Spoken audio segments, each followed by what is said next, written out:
Just right here. Just right here. End me. Just end it. I don't want to live like that. And I'm too afraid to pull the trigger myself.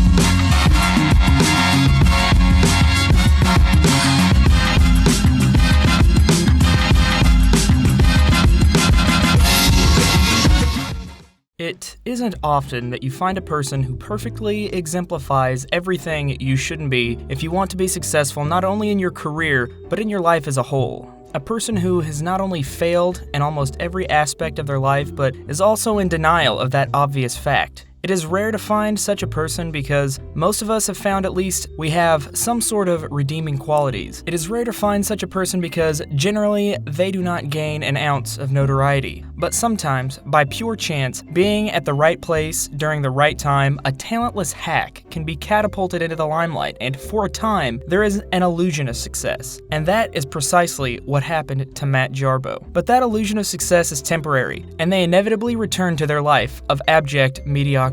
Matt runs what can only be described as a spam YouTube channel. He puts out 3 to 5 videos a day, which he generously calls news. You aren't getting a great personality, you won't find any hot takes. In fact, on the rare occasion when he does push the envelope, his videos are massively downvoted. No, what you're getting on this channel is a soy-soaked summary of news articles. Simply looking upon the visage of MundaneMatt makes me uncomfortable. There's something inhuman about him. He looks very much like a peeled potato, which is undoubtedly the result of winning the inverse of the genetic lottery. Matt Jarbo is beta male incarnate, and like every single beta male bitch, he believes he's owed respect that he never earned, and he harbors a deep-seated rage for those who would criticize and mock him. And it is that very anger that caused Matt to self-immolate in front of a live audience of over 2,000 people. But it appears as if I have jumped ahead of myself. In order to truly understand this man, we need to take a little trip down memory lane. Lock up your guns, dull the edge on your straight razors, and pour your bleach down the drain because this one is gonna be painful. Welcome to the tale of MundaneMatt. In the beginning, there was no MundaneMatt, only Matt Jarbo. Our little caterpillar got in on the ground level of YouTube with some real revolutionary content. The first publicly available video he published was a student documentary, The Legend of 5'5". The short film was quite riveting to say the least, with a top-notch cast, excellent production value, and uncanny acting ability from what I can only assume are a cast of college students. Or homeless people. They might have been homeless people. Look, all I'm saying is the other men involved in this didn't exactly hit the genetic lottery either. But our focus isn't on the other guys. Our focus is on Matt. While this short project was his first attempt at creating his own film, it certainly wasn't his last. There are several interesting projects he created, and while he wasn't the star of every film, he always made an impressive cameo. Let's have a look at young Matthew flexing those acting muscles, really showing off what he's got. Well, yeah, I mean, my friends and I were out fishing this morning. We ended up coming across what we thought was this, moldy pile of reeds in the water. And we ended up, kind of just checking it out. And yeah, it turns out it was a body of a girl. And we pulled the body out the best we could and then notified. Wow, riveting stuff. If I didn't know who Matt was, I might believe that he was some kind of A-lister. I suppose I really shouldn't be giving Matt too much grief over this. He was young, YouTube was new, and he didn't really know what the fuck he was doing. But beyond that, he was putting a bit of effort into being creative. Writing a script, acting, editing. I mean, don't get me wrong, it's abysmal garbage, but I can't fault someone for trying. I can laugh at him though, and so can you. But don't take that to mean he wasn't uploading absolute dogshit content at this time as well. Many of his videos are simply horribly grainy footage of video taken at E3 with no commentary on his part. There was also this 5-episode podcast he did with his friends with really forced, awkward dialogue and an average runtime of about 8 minutes. I don't really think that qualifies as a podcast, but I suppose when you're such a vapid moron that you can't hold a conversation for more than 10 minutes with your friends, an 8-minute podcast will have to do. The only value one can get from this abortion of a podcast is a fairly decent profile shot of Matt's chin without much of a beard, or where a man's chin would be, I should say.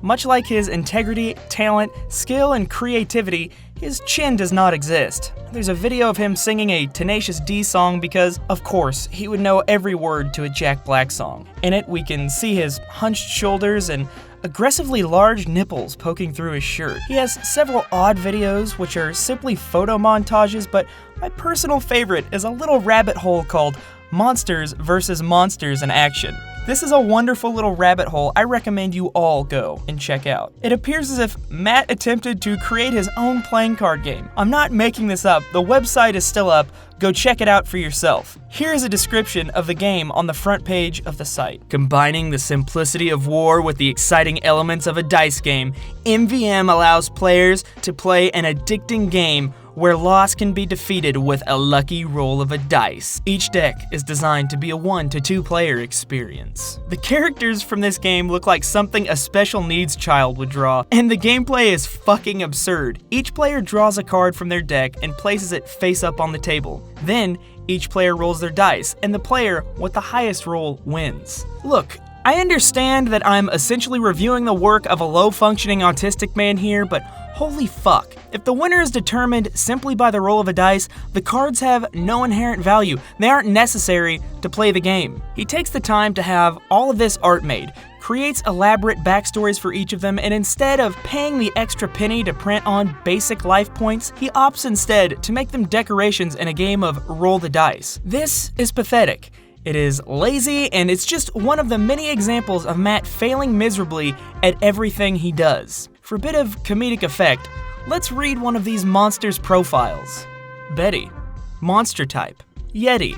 Backstory: after being separated from her brother BJ, Betty went to Mount Everest and the Himalayas to train in the low oxygen environment and sub-zero temperatures. Her strengths lay in her ability to scale mountains quickly and create snow flurries to distract her opponents. She doesn't believe in the MVM program, but participates to be closer to her brother. Jesus fucking Christ, I feel like I'm doing a Mr. Medic or Deviants video. Jim, you've known this guy since at least Gamergate. How the fuck did you miss this? This is supposed to be your thing. We've taken a glance at Matt's original channel and we can safely say that it is simply a man throwing whatever he can find against the wall in the hopes that something sticks. It was and is a complete failure. In other words, it's exactly like his current channel, but with significantly less subscribers. It isn't clear why, but at some point Matt abandoned this channel and its 183 videos to start over under the pseudonym MundaneMatt, where he would produce commentary videos without appearing on camera. My guess would be that this is because Matt had enough self-awareness to recognize that people couldn't bear the sight of his grotesque form, that they recoiled and covered their eyes like a kidnapping victim seeing the sun for the first time in 12 years when his face appeared on the screen. And the only chance he had at a modicum of success was to operate anonymously, to try and hide the fact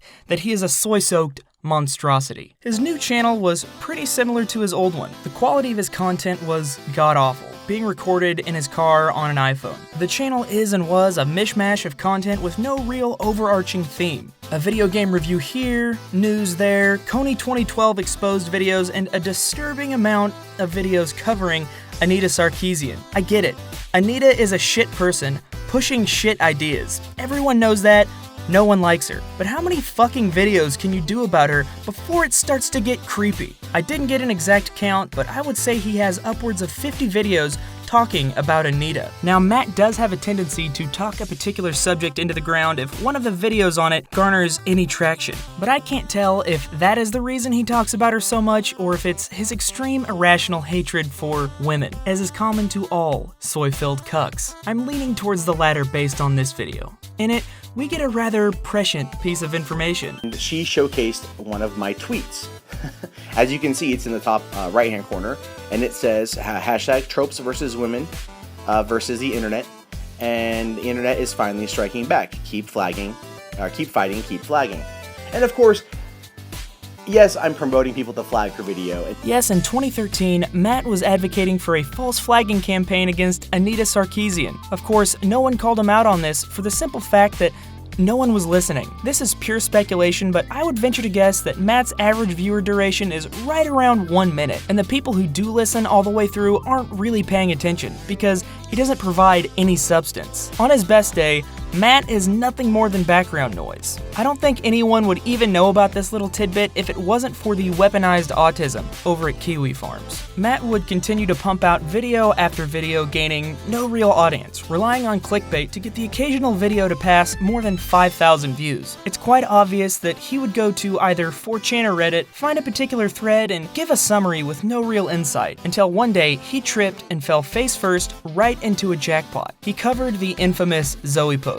In an excruciating 15-minute video, he reads the WordPress blog from Zoe's ex-lover, going into detail about the affairs she had and briefly talking about the unethical nature of her relationships. There is no passion in this video. He doesn't make any real hard-hitting points. Like all of his other videos, he's simply reading a news article and giving his own milquetoast opinion. But then, something amazing happened. His video was false DMCA'd by Zoe Quinn for using a still image of her video game as the background for his video. Matt obviously didn't understand how big of a story this was. It was just another routine video to him, but Zoe knew the implications and did her best to smother the story.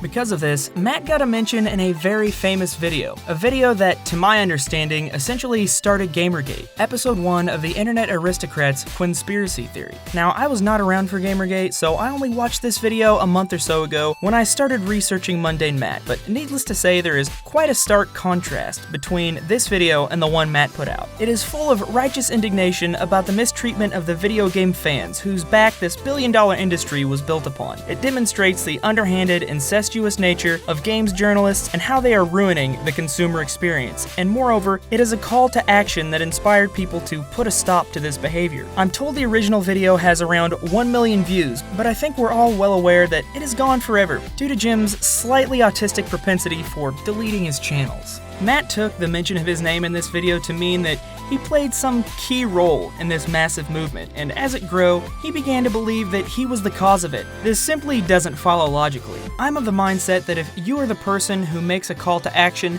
you are responsible for that action. Matt did not make any call to action. Now, if you're of the mindset that the event that sparked the person to make the call to action is the cause, then it still isn't Matt who is responsible, but rather Zoe herself for flagging the video. In reality, Matt being flagged is a small footnote, and that Quinspiracy video gets made with or without him being flagged. The most important point we should take away from this is that we should 100% blame Mr. Medicare for Matt's spike in popularity.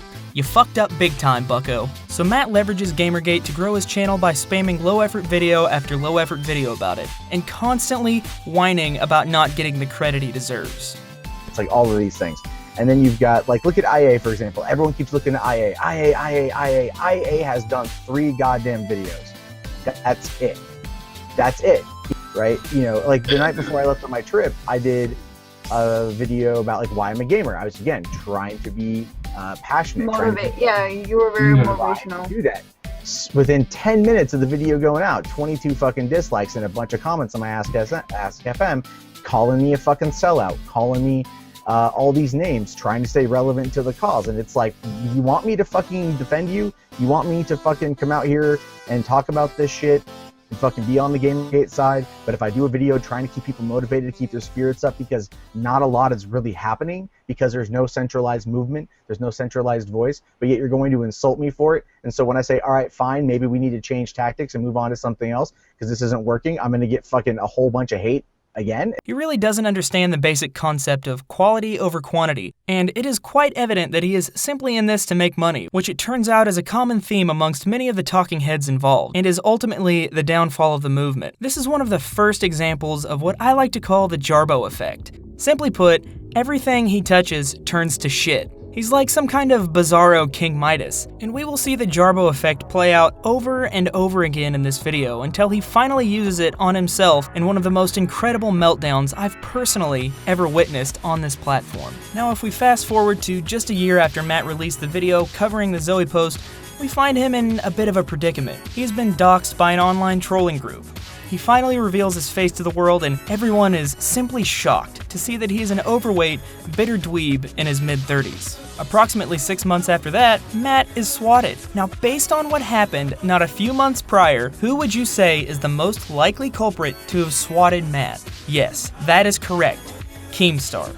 Keemstar is obviously responsible for swatting Matt. So MundaneMatt gets swatted and proceeds to tell the fucking FBI he thinks Keemstar did it. What was his justification for this? A Twitter argument, apparently. Matt told the FBI Keem swatted him because they were in an argument 2 years ago. Me and you got into a disagreement on Twitter. We had some Twitter beef. We had some words exchanging back and forth.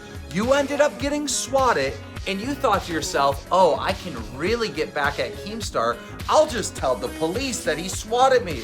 And the fucking FBI was at my door questioning me about it. And people call Keemstar a rat. Absolutely pathetic, Matt. You're lucky Keemstar didn't track you down and give you a reason to report him to the FBI, you pathetic, vindictive little bitch. Now, we're approaching closer to the current events surrounding MundaneMatt, the ones still in recent memory. Probably my personal favorite video of Matt's, and probably the most well-known meme of him besides the infamous "turn off that pesky adblock" from his original channel trailer, and this is his YouTube play button unboxing video. This man of 35 years opens his reward from a company who has bent him and the vast majority of other content creators over the table and made it nearly impossible for them to make a living on this site. And at the sight of the generic form letter they send out to everyone who reaches this arbitrary goal, he breaks down into fucking tears. I don't fault him for crying.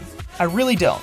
When you have such little self-worth, when your entire identity is tied to your online persona, I can understand getting emotional about being told you've accomplished something great, no matter how disingenuous it may be. What gets me is that this grown man recorded himself crying, edited, reviewed it, and double-checked the final cut and still thought, yeah, there's nothing wrong with this. This is a great idea.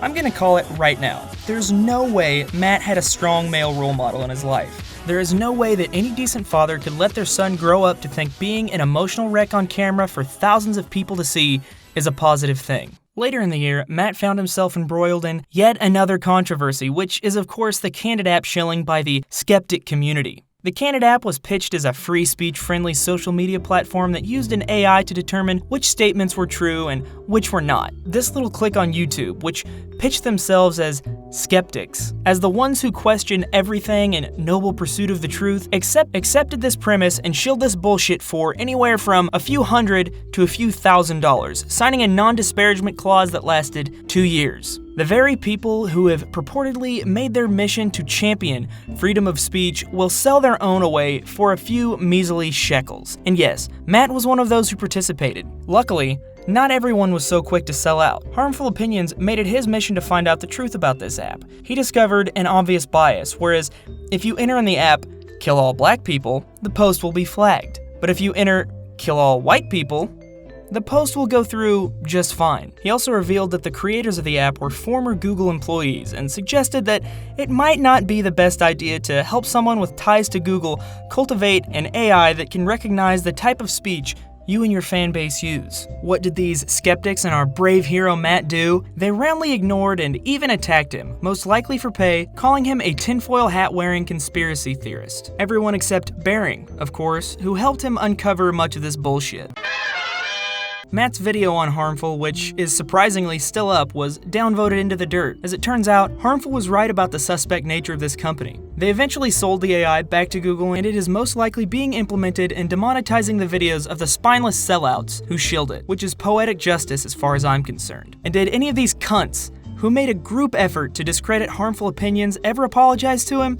Of course not. That would mean they had integrity. Are you starting to get it now? Are you starting to see the Jarbo effect? Wherever you smell shit, MundaneMatt isn't far away. Who can forget about Kilroy, the free speech convention tailored specifically for lay skeptic community, which turned out to be a giant scam to line the pockets of the resident hole-based mama. You can't really be too upset about Matt initially endorsing it. I think most of the people in his community did, but unlike the vast majority of speakers who dropped out when the true nature of the event was revealed, Matt wrote it right into the ground. And to what end? He didn't gain any exposure or subscribers for it. In fact, I would venture to guess that he actually lost subscribers by refusing to admit that it was a complete failure. The only thing he got in return for participating was mockery and trolling. As you can imagine, after years of failure and mockery, Matt has become quite a bitter person. He puts on a facade of confidence and pretends everything is just fine, and you may be fooled into thinking that as well. You see, his channel, it has over 150,000 subscribers, but none of them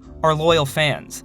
Matt doesn't cater to his subscribers. For some reason, he thinks that more subscribers means more cash, but his average view count tells a different story. Make no mistake, Matt isn't making more than $1,000 a month in ad revenue, and that's being generous. Not to mention his Patreon is a barren wasteland. Let's not forget that he lives on the West Coast, so don't believe him when he says he isn't struggling financially. This is all he does for income. This man is 100% being supported by his wife, who works her ass off to put food in his fat gut while he sits at home and plays on the internet. That is pathetic. At the end of the day, when you don't cater to a specific audience on this platform, when you instead try to appeal to everyone, you end up appealing to no one. He puts out 3 to 5 videos a day with no particular theme, and one of the most difficult parts of putting together this video is trying to sift through his massive catalog of content. He has over 4,600 videos on his main channel, which actually acts as an inadvertent shield against mockery and criticism. The very thought of sifting through this monumental pile of garbage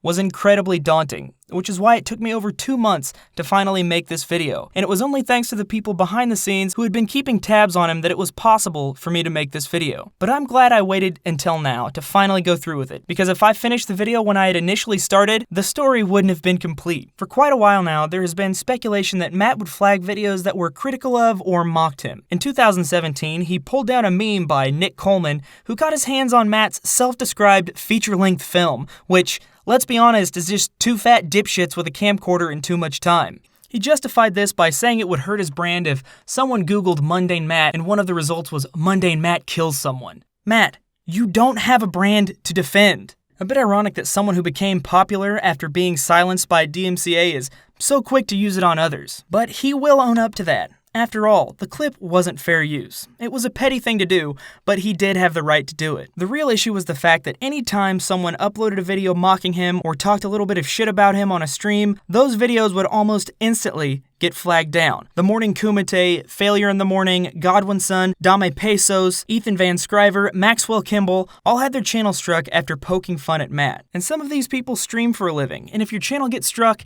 your right to stream gets revoked for 90 days. But golly gee shucks, I guess we can't really blame Matt. We have no evidence proving it's him, and he is a part of the skeptics after all. How can you expect his peers, who are so logical and ethical, to make the call that he's probably an underhanded rat who doesn't believe a fucking word of what he says? Inductive reasoning, you say?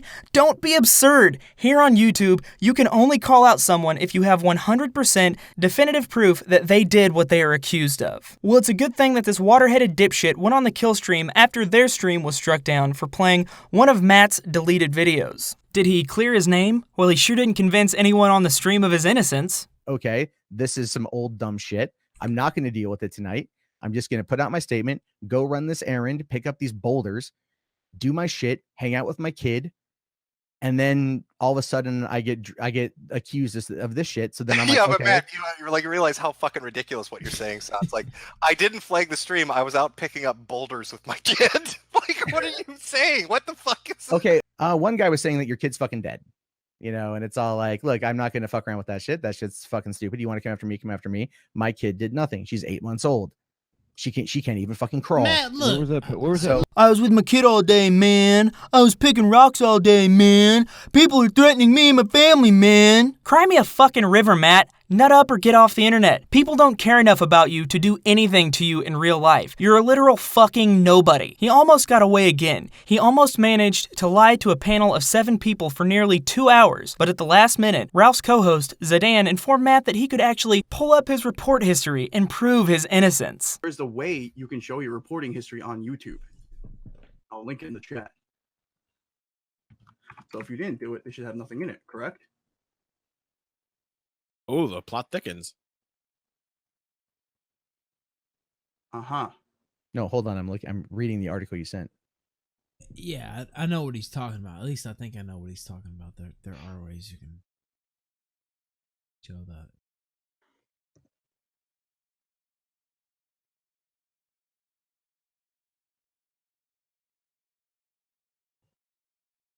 Got really quiet. It No, got I'm super quiet. I'm reading. It's literally like 7 sentences, buddy. That silence speaks volumes. After what felt like an eternity of trying to squirm away, this maggot finally showed everyone what we already knew, that he was a lying, flagging piece of shit. Okay, you guys see it? I see a lot of Dane Pesos videos. A lot of Dane Pesos. It's the last Andy 6 months. Worski. I see a Worski. It's the video. shit about me when you the flagged the stuff first started. Kumite too. A couple times. What the fuck? Yeah, it was like I said, a lot of shit's gotten under my skin, and I've acted very inappropriately, and it's all within the last few months. And yeah, and I owe people an apology. So, but if you notice, everything is active. Nothing's been taken down. Except for that one information. I see about this failure. video. I see Tonka. You know what? Scroll back up. Just That's to it. make It's the ones in the last few months. I've just been in a very bad place. But Go let me back down ask there. you. There's one by Swedish Mate No, that was look. an archive video. It looks Yeah, like. Swedish Mate is an archive channel. Confirmed flagging Dame Pesos, Failure, Tonka, Andy Worski, Swedish Mate, a fucking clip channel, Swedish Mate. Not to mention the reports he undoubtedly removed in the 20 minutes it took him to finally share his screen. But he asked for mercy because the poor guy was having a rough time. Yeah, I've been in a bad place for a while. I've remember it's been a long time. It's been a very, very, very long time. Last summer I was contemplating suicide quite often. It hasn't gotten much better. I've tried. I've allowed myself to get angry. I've allowed myself to do things that I should never do. Being legitimate, heart to heart, swear to God, He's been thinking about killing himself lately, so it's okay that he tried to rob other people of their livelihood. Listen to me, Matt. No one who is actually suicidal talks about it. They don't use it as an excuse for being shitty people. You said that as an excuse, and not a single person buys it. You disingenuous piece of shit. Delete your fucking channel, get a real job, and try to make something of yourself. Because as far as YouTube is concerned, as far as the internet is concerned, you're a joke. You're the village idiot, and you have no chance of recovering from this. And do not even think of flagging this video, because if you do, I swear to God, I will... Turn off that pesky ad block. Turn off that pesky ad block. Turn off that pesky ad block. Turn off that pesky ad block. Turn off that pesky ad block. Turn off that pesky ad block.